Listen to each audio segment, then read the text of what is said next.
So hi everyone, myself Rekha, Assistant Professor, Department of Mathematics. Today topic is range in the course Computation of Mathematics. So what is mean by range? Range is nothing but an calculating the largest value and the smallest value. So the difference between the largest value and smallest value can be calculated using the mode. Okay.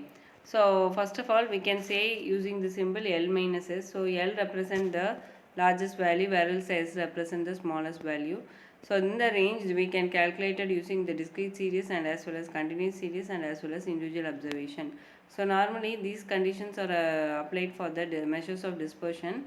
In the measures of dispersion, there are the three types. The one is range, standard deviation, quartile deviation, mean deviation. So this two methods is applied for all the uh, three observations. So first we can give one example for that range. So range, I am giving an example. Find the value of the range and its coefficient for the following data 8, 10, 5, 9, 12, 11. So here the largest value is 12 and the smallest value is 5. So 12 minus 5 you will get 7.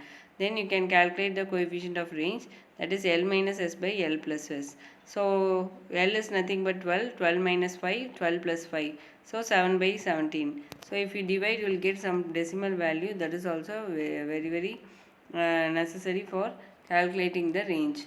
Next, another problem I have given. Find the range for the following and its coefficient for the following data 2, 4, 6, 8, 10. Here the range is 10 and the smallest value is 2. So L minus S is nothing but 10 minus 2 you will get 8. Coefficient of range here also you can calculate L minus S by L plus S. So 10 minus S by 10 plus 12. So I will get 8 by 12. So this is the second example I have given, and the last one is nothing but calculating the coefficient and its coefficient for the following distribution. So normally I have discussed that range is nothing but both the calculation can be calculated using the discrete series and as well as continuous series. So for the continuous series 60 to 62, 63 to 65, 60 to 68, 69 to 71, 71 to 80. So number is 5, 18, 42, 27, 8 means here the continuous series have a set as some boundary. What is the boundary? You have to find the mid value. For example, 62, 62 means the boundary value is 59.5. How will you calculate 60 plus 62 by 2? If you add 60 and 62, you will get some value. And that is the mid value you can calculate by 2. If you divide means you will get 122 by 2. So you will get 59.5. And 52 to 74 means if you add you will get 76 by 2.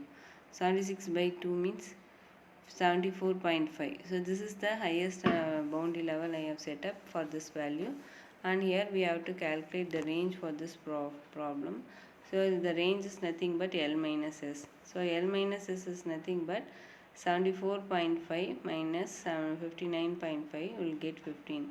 The coefficient of the range can be calculated as L minus S by L plus S. 74.5 minus 59.5 by 74.5 plus 59.5. So you will get some 15 by 134, 0.119. But always we have to calculate the decimal for the 3 decimal places. We have to correct it. This helps us to develop the calculation more accurately.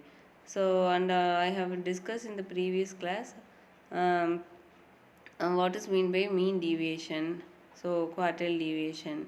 So quartile deviation I am going to recall after the range we have to recall only the quartile deviation.